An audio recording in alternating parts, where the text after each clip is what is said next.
వివాహంలో అల్లుడి కాళ్ళు మామ ఎందుకు కడుగుతారో తెలుసుకుందాం రండి. అంగరంగ వైభవంగా చేసుకునే పెళ్ళిలో అయినా, తూతూ మంత్రంగా చేసుకునే పెళ్ళైనా పెళ్లి తంతు ఒకే విధంగా ఉంటుంది. అయితే వివాహంలో కన్యాదానం అనేది ప్రధాన తంతు. దీనిలో మామ అల్లుడు కాళ్ళు కడిగే సాంప్రదాయం వెనుక అర్థం ఉందని మీకు తెలుస్తుంది.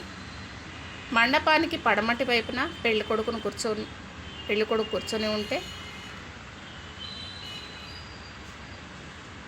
అత్త మామలు తన కాళ్ళు కడిగి ఆ నీటిని తలపై చల్లుకుంటారు. దీని వెనుక ఉన్న అర్థం ఏమిటంటే, చిన్నప్పటి నుంచి అల్లారు ముద్దుగా పెంచుకున్న కూతురిని ధర్మ అర్థ కామ మోక్షాలకై